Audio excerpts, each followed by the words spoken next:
It is apparent that police officers use discretion during the course of their jobs, but just how much discretion do they have? Also, do certain aspects of an officer's personal life ever determine whether or not he or she makes an arrest? For example, let us suppose it is 5:25 a.m., roughly 25 minutes before the end of an officer's shift.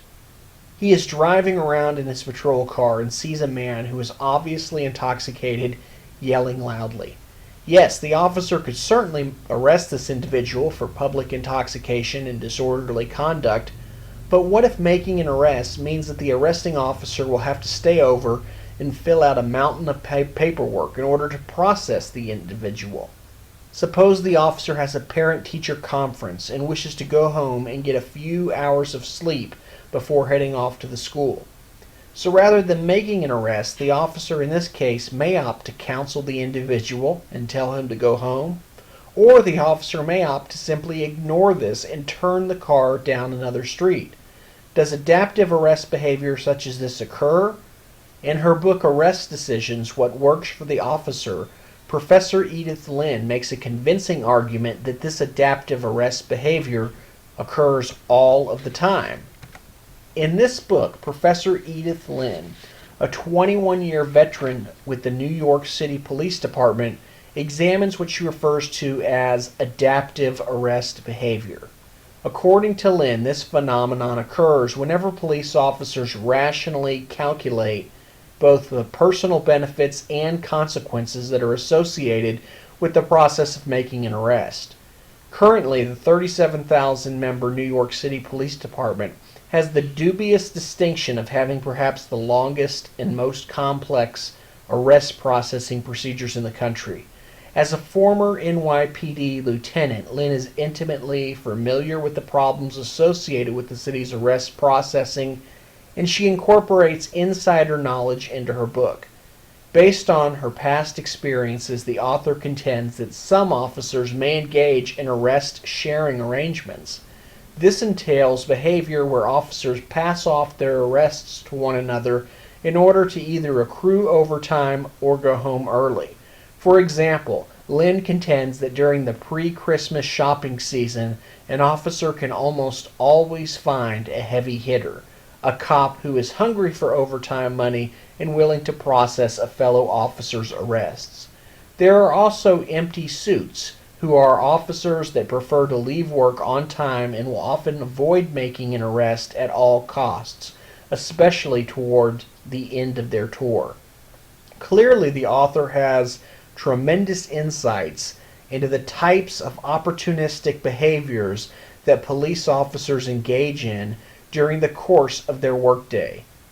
While police officers in all agencies may be motivated by personal concerns to either make or avoid an arrest, Lynn argues that departments with especially long processing times will be the most likely to have officers who engage in adaptive arrest behaviors. Of all the police departments in the country, the NYPD may very well impose the longest and most stressful processing time on its officers. For example, the author writes that as of 2007, it took approximately 10.45 hours for a New York City police officer to make and process an arrest. She contends that in spite of the installation of a new computer program which was designed to make arrest processing more efficient, this still occurs. And given the enormously long time commitment associated with making an arrest in New York City, Lynn suggests that some officers are predisposed to either making or avoiding an arrest before they even begin their tour. This book seeks to ascertain the extent to which the personal motivations of police officers correlate with making or not making an arrest. Prior to conducting her study of adaptive arrest behaviors, Lynn had to obtain the blessings of 8 high-ranking officials within the New York City Police Department. She also had to secure the standard university IRB approval, which is a necessity of virtually any academic study. Once the permission was granted, Lynn administered a questionnaire of 674 NYPD police officers during in-service training classes. Although she was able to obtain an excellent response rate of 97.2, the author examined only those subjects who performed uniform patrol at least 3 days out of a 5-day work week. This left her with a total of 506 respondents, which is a very respectable sample size given the nature of the topic. The data was collected on 27 different occasions over a 2.5 month period, and to help preserve the subject's confidentiality, Lynn avoided administering surveys to training classes that were particularly small. Also, prior to handing out the surveys, Lynn was formally introduced as a fellow officer, a supervisor at that, and given an opportunity to ask the subjects for their cooperation in completing the questionnaires. Although her rank was disclosed, it does not appear from reading the book that any of the respondents felt compelled to complete the survey. Lynn also offered a symbolic token of remuneration to all of her potential subjects by supplying each class with coffee, bagels, and other treats. This, no doubt, may account for the study's unusually high response rate. While there is always the possibility that some of the respondents may have been deceptive, Lynn contends that her study is likely to be valid, since many of the findings were consistent with her past experiences as an NYPD police lieutenant. One significant finding is that officers reported that they make 25.1% of their arrests during the last hour of their patrol. Given that the above percentage is more than double of what would be expected, Lynn, in her book, suggests that some officers may deliberately postpone making an arrest until the end of their tour in order to accumulate overtime. In this same study, the author also found that almost 2/3 of her sample reported that they were highly reluctant to extend their 8-hour shift. This illustrates that while some subjects were perfectly happy pursuing collars for dollars, the majority of the respondents were not motivated simply by monetary concerns. Instead of scrambling for overtime, Lynn suggests that police officers may be desperately concerned with leaving their shifts on time. Respondents cited carpooling as being the most frequent reason why they needed to end their shift. Some officers also stated that they needed to end their tours on time in order to catch a train or beat rush hour traffic.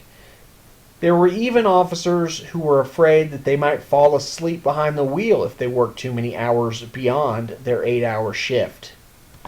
In addition to the above findings, Lynn also finds that other respondents claimed that they had family duties, such as caring for children, which discouraged them from making arrests near the end of their shift. In her sample, 32% of female respondents, compared with 4% of males, were single parents. In spite of this discrepancy, however, both male and female officers had a comparable number of arrests.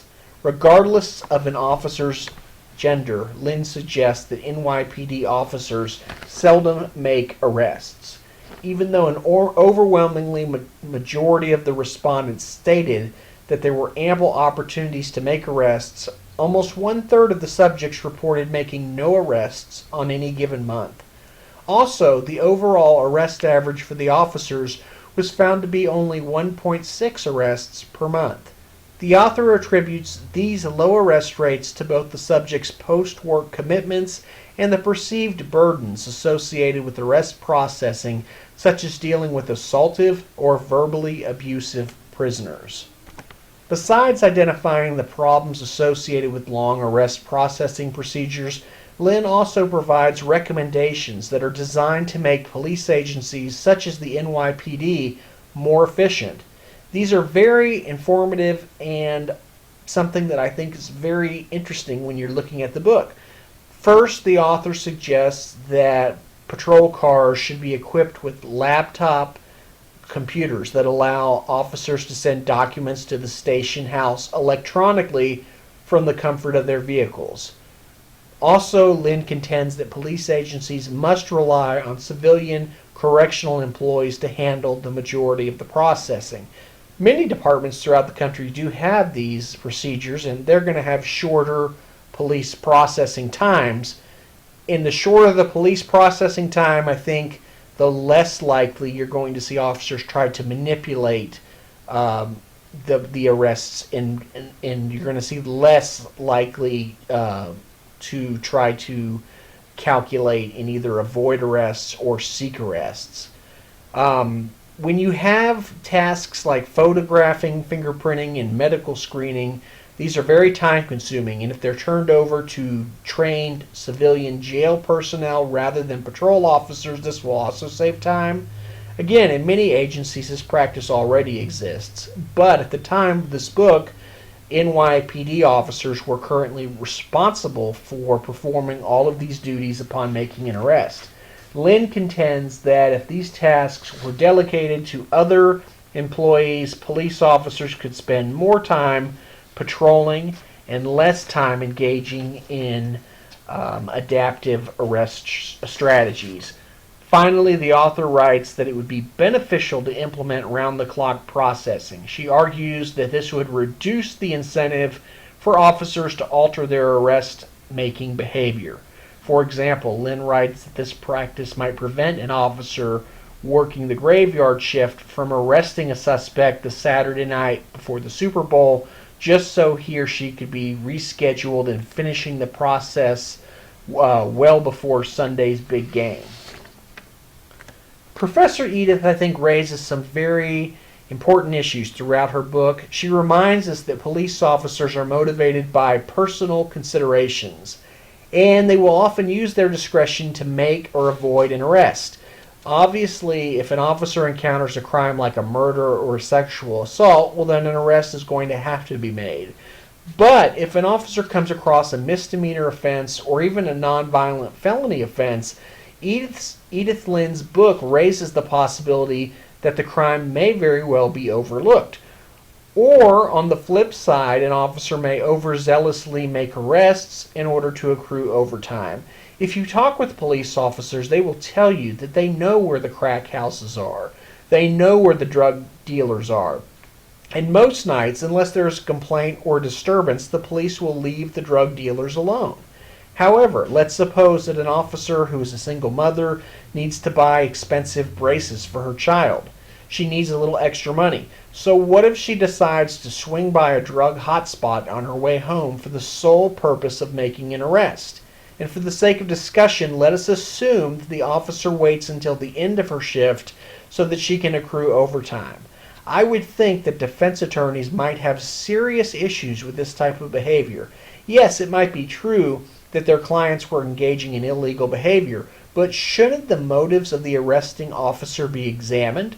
If an officer's sole reason for making an arrest is merely to collect extra overtime rather than to serve the public interest, does this seem problematic to you? In my opinion, this was a truly remarkable book, which is why I always require it in this class. One of the book's primary strengths is that it challenges readers to view police officers as everyday people who have largely the same concerns and frailties as everyone else. Lynn shows us that arrest decisions may be calculated and carefully planned by police officers prior to the beginning of their tour. Arrest decisions are also likely to be influenced by factors such as overtime and post-work commitments. The author makes a very convincing argument that police officers are motivated by personal incentives that might be common to any worker. Throughout her book, she illustrates, I think, that as in virtually every other occupation, police officers are more likely to subordinate their jobs to their personal lives rather than vice versa.